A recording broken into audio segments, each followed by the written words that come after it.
بسم الله الرحمن الرحيم. عن سلمى رضي الله تعالى عنها قالت: دخلت على سلمة وهي تبكي فقلت: ما يبكيك؟ قالت: رأيت رسول الله صلى الله عليه وسلم تعني في المنام وعلى رأسه ولحيته التراب، فقلت: ما لك يا رسول الله؟ قال: شهدت قتل الحسين آنفا. رواہ الترمذی۔ حضرت سلمہ فرماتی ہیں میں حضرت سلمہ رضی اللہ تعالیٰ عنہ کی خدمت میں حاضر ہوئی تو وہ رو رہی تھیں۔ میں نے پوچھا آپ کیوں رو رہی ہیں؟ انہوں نے کہا میں نے رسول اللہ صلی اللہ علیہ وسلم کو خواب میں دیکھا ہے کہ رسول اللہ صلی اللہ علیہ وسلم کے چہرے پر اور آپ کی داڑھی مبارک پر مٹی تھی، تو میں نے پوچھا یا رسول اللہ کیا ہوا؟ آپ نے فرمایا میں حسین کے قتل کو دیکھ کے آ رہا ہوں، یعنی میں نے ابھی دیکھا ہے کہ حضرت حسین کو شہید کر دیا گیا۔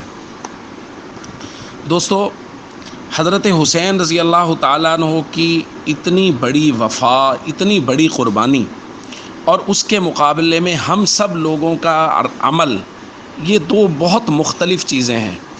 10 محرم، یکم محرم سے 10 محرم تک مرثیے لگا کے، نوحے لگا کے، نظمیں لگا کے اور ترانے لگا کے حضرت حسین کے قصیدے اور مدحیں سننے کے بعد 11 محرم کو یہ چیپٹر کلوز، اور اس کے بعد اگلے یکم محرم کا انتظار شروع ہے کہ اب پھر یکم محرم آئے گا اور پھر ہم ترانے سنیں گے اور پھر ہم نظمیں سنیں گے، اور کچھ دن سننے کے بعد پھر دوبارہ وہی پہلے والا سلسلہ۔ ان کی اس شہادت سے ہمارے لیے درس کیا ہے، اور کیا ہم ان کے اس عمل سے کوئی سبق حاصل کر رہے ہیں؟ کیا ہماری حسینیت اس قدر مضبوط ہے یا ان جیسے مضبوط بننے کی ہم کوشش کر رہے ہیں؟ وہاں تو حضرت حسین کی حسینیت ان کو مدینہ سے کربلا تک کا سفر کروا کے لے آئی، اور میری حسینیت مجھے گھر سے مسجد تک نہیں لے جاتی۔ میں 5 وقتی نماز نہیں پڑھ سکتا، مسجد میں نہیں جاتا، میں ارکان اسلام اور فرائض اسلام کی پابندی نہیں کرتا، جو کہ حضرت حسین رضی اللہ تعالیٰ عنہ موت کو سامنے دیکھ کر بھی نماز نہیں چھوڑ رہے تھے۔ تو پھر میں کیا حسینیت کا دم بھرتا ہوں؟ پھر میں کہاں کا حسینی ہوں؟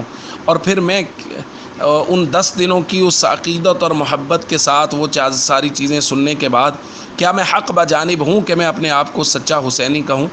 یہ بہت سوچنے کی اور یہ بہت بڑا ہمارے لیے لمحہ فکریہ ہے۔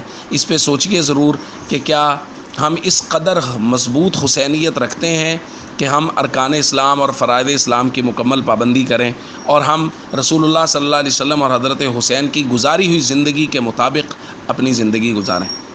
السلام علیکم ورحمۃ اللہ وبرکاتہ۔